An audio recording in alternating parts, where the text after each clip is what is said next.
Selamat pagi anak-anak sekalian.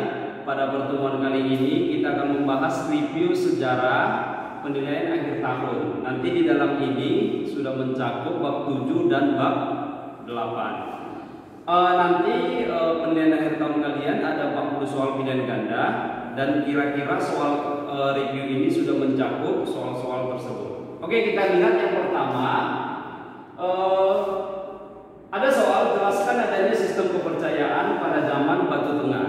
Kalau kalian ingat yang saya jelaskan, kepercayaan pada zaman Batu Tengah itu sudah ada tapi masih samar-samar. Artinya mereka tinggal di goa, lalu mereka melukis, dan lukisan inilah yang mereka percayai sebagai kepercayaan. Contohnya kemarin saya sudah sampaikan, lukisan goa yang ada di Papua itu adalah gambaran kepercayaan orang-orang pada zaman dahulu. Ada gambar kadal, perahu, manusia, dan gambar matahari. Oke, jadi kalau ada soal kira-kira seperti ini kalian sudah bisa jawab.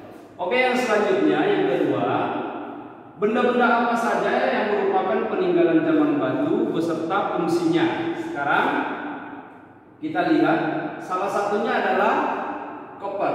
Chopper di sini adalah kapak perimbas yang disebutkan, yaitu digunakan untuk menetak, artinya untuk memotong sesuatu. Ditemukan di daerah Pacitan. Dan satu lagi adalah ini disebut dengan plakes. Plakes ini adalah alat seperti bilah, lebih kepada kayak pisau fungsinya. Oke, itu dia alat-alat peninggalan zaman batu tua. Sekarang yang ketiga, kita lihat kepercayaan pada masa bercocok tanam. Ini yang paling signifikan ya. Kepercayaan di sini sudah percaya bahwa orang yang telah meninggal, mereka percaya bahwa rohnya masih hidup, sehingga orang yang meninggal tadi diberikan bekal kubur, sehingga bekal kubur itu diletakkan dalam kubur peti batu, seperti yang kita pelajari pada pertemuan sebelumnya. Oke. Yang keempat, tuliskan 3 benda peninggalan zaman perunggu beserta fungsinya. Sebenarnya enggak cuma 3, tapi ada banyak. Tapi yang saya tanyakan cuma ada 3 di sini. Apa-apa saja? Yang pertama itu adalah kapak perunggu. Kapak perunggu itu disebut dengan kapak corok karena katanya mirip dengan bagian atasnya yang ada lubang seperti tangkai kayu untuk pegangannya. Oke. Yang kedua itu ada lekara, itu berbentuk dandang yang ditelungkupkan. Yang ketiga itu adalah bejana perunggu. Bejana perunggu itu adalah benda yang bentuknya bulat panjang, menyerupai gitar tanpa tangkai. Jadi bayangkan saja gitar tidak ada tangkainya. Itu adalah bejana perunggu. Yang kelima, tuliskan fungsi dari dolmen dan punden berundang. Ingat, dolmen itu adalah peti mayat dan bisa juga berfungsi sebagai meja sesaji. Jadi tempat meletakkan sesaji pada zaman praaksara. Kalau punden berundang, dia tempat pemujaan menggunakan batu secara berundang. Ingat, berundang itu artinya bertingkat-tingkat atau bersusun. Oke. Yang keenam, sejarah lahirnya kebudayaan Hindu. Kalau kamu ingat, ini sudah masuk materi bab ke-8 atau yang terakhir kita bahas. Agama Hindu lahir adanya percampuran 2 kebudayaan, yaitu bangsa Arya dan bangsa Dravida. Bangsa Arya ini adalah bangsa pendatang yang datang ke India bercampur dengan Dravida, penduduk asli daripada India tersebut. Mereka menghasilkan yang namanya kebudayaan Hindu atau lebih kalian kenal dengan agama Hindu. Ya. Yang ketujuh, jelaskan apa-apa saja kitab suci agama Weda yang ada dalam agama Hindu. Ada 4. Perhatikan. Ada Rigveda, Samveda, Yajurveda, dan Atharvaveda.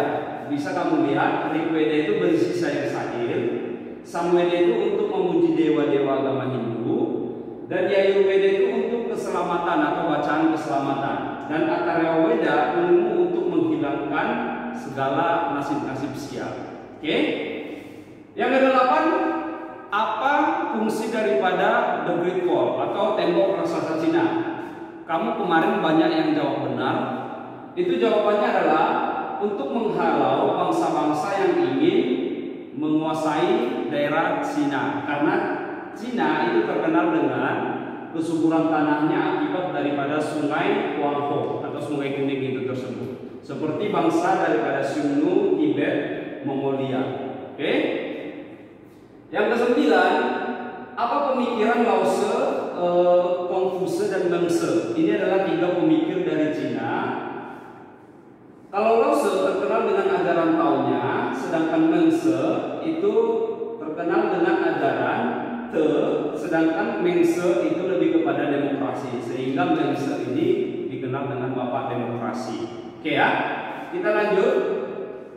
Apa itu Kodeks Hammurabi? Kalau kamu ingat peradaban Babilonia, ada rajanya bernama Hammurabi. Dia membuat kodeks yang isinya adalah hukuman nyawa ganti nyawa. Artinya kalau kamu mencuri, tanganmu dipotong. Itu adalah hukuman daripada Kodeks Hammurabi. Ini dipercaya sebagai hukum tertulis tertua di dunia. Oke. Selanjutnya, kepercayaan Mesir kuno. Kamu ingat Mesir itu mempunyai dewa-dewa, artinya politeis. Politeis itu artinya banyak dewa. Contohnya dewa Osiris atau dewa kepala, dewa Set atau dewa kegelapan. Ini dewa Isis, Dewi Isis, istrinya Osiris. Dewa Horus itu adalah anaknya daripada dewa Osiris. Oke, masih banyak dewa-dewa lain. Ini adalah dewa utama orang Mesir kuno. Apa fungsi piramida bagi bangsa Mesir? Kalau kamu ingat Mesir, kamu ingat piramida dan patung Sphinx. Piramida itu berfungsi sebagai tempat menyimpan mayatnya Firaun. Firaun itu adalah raja-raja Mesir. Jadi katanya ketika orang meninggal masih ada kehidupan setelah orang itu meninggal, sehingga mayatnya diawetkan dan diletakkan di piramida itu tersebut. Oke. Yang selanjutnya ada dua kitab yang terkenal dari Yunani. Jelaskan isi kitab Iliad dan Odyssey. Kitab Iliad ini adalah, kalau kamu lihat, kitab Iliad berisi tentang perang antara Yunani melawan Troya, yaitu siasat kuda Troya. Sedangkan kalau kitab Odyssey itu berisi tentang kepulangan tentara Yunani dari perang Troya tersebut. Itu memakan waktu hampir katanya lebih dari 1 bulan, 40 hari ya. Baru yang selanjutnya itu, apa yang dimaksud dengan kebudayaan Helenisme? Kalau kamu ingat peradaban Yunani dan namanya adalah Alexander the Great atau Alexander Agung. Alexander Agung pernah menaklukkan hampir seperempat dunia dan dia bercita-cita untuk menghasilkan budaya baru yang disebut budaya Helenisme. Helenisme ini adalah budaya percampuran antara budaya Barat dan Timur. Oke, Barat dan Timur. Ini adalah gabungan dari kebudayaan Yunani, Persia, Makedonia, Asia Kecil, Suria dan Mesir. Oke. Baru kita lanjut. Apa itu sistem polis yang ada di Yunani? Jadi gini, Yunani mengenal yang namanya dua polis. Yang pertama itu adalah polis di bawah pimpinan Athena yang merah dan polis di bawah pimpinan Sparta.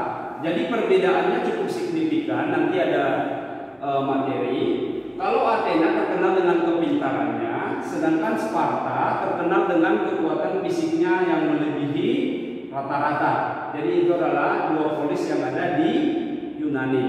Oke. Yang selanjutnya yang nomor 16, bagaimana sistem kepercayaan Yunani kuno? Kalau kamu ingat dari pengalaman atau bacaan, kamu kenal dewa Zeus. Dewa Zeus itu adalah kepala daripada dewa Yunani. Dewa Zeus tinggal di kaki bukit Gunung Olympus, sehingga setiap 4 tahun sekali diadakanlah yang namanya Olimpiade. Jadi kalau Olimpiade yang sekarang itu berasal daripada Olimpiade zaman Yunani kuno. Itu adalah untuk menyenangkan dewa-dewi daripada Yunani kuno tersebut. Oke. Yang selanjutnya, apa yang terjadi pada masa pemerintahan Gaius Julius Caesar Octavianus? Ada dua yang terjadi. Yang pertama, pada masa pemerintahan Octavianus, dia mengubah bentuk kenegaraan Romawi dari bentuk republik menjadi kaisar. Dan pada masa dia lahir yang namanya Yesus, yang merupakan Tuhan daripada agama Kristen tersebut. Oke, ada dua yang terjadi. Yang selanjutnya, apa menjadi penyebab kehancuran suku Indian di Amerika? Ingat, ini materi terakhir kita di bab 8. Amerika, suku-suku Indian Amerika itu hancur akibat serangan daripada bangsa Spanyol. Artinya bangsa Spanyol datang ke Amerika menyerang suku-suku asli Amerika. Contohnya, Francisco Pizarro dia menyerang bangsa Inca. Orang-orang Spanyol juga membakar kota-kota suku Maya, dan Hernan Cortés dia menyerang bahkan membunuh raja kerajaan Aztec. Jadi akibat serangan orang Spanyol hancurlah kebudayaan Amerika Latin atau suku Indian. Oke. Yang ke-18, jelaskan aspek ilmu pengetahuan dan teknologi pada masa Romawi kuno. Ingat, aspek teknologi pada masa Romawi kuno sangat banyak. Contohnya, dalam militer ada istilah legion, cavalry, veteran, dan lain-lain. Itu semua berasal daripada Romawi itu sendiri. Dan yang menjadi warisan adalah contohnya arsitektur dari Roma. Walaupun umurnya sudah ribuan tahun, tapi kamu masih bisa lihat contohnya adalah Colosseum Roma, masih bertahan hingga sekarang. Dan masih ada gereja San Petrus, Plaza Maxima, dan Limes Hadrianus. Itu semuanya masih bagus dan bisa disaksikan sampai sekarang. Oke, yang terakhir, bagaimana sistem kepercayaan suku Maya? Orang-orang Amerika percaya kepada dewa-dewi. Contohnya dewanya adalah dewa matahari, dewa hujan, dan dewa laut. Ini lebih kepada fenomena alam yang terjadi. Biasanya ini ada agak ekstrim. Mereka memuja dewa itu dengan mengorbankan nyawa manusia.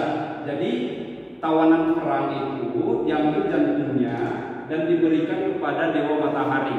Itu adalah kepercayaan daripada suku bangsa Maya, yang nantinya suku bangsa Maya itu akhirnya dikalahkan oleh orang-orang Spanyol yang datang ke negara tersebut. Oke, sekian yang dapat saya sampaikan. Semoga ujian akhir tahun Anda semuanya berjalan dengan sukses. Sekian, terima kasih.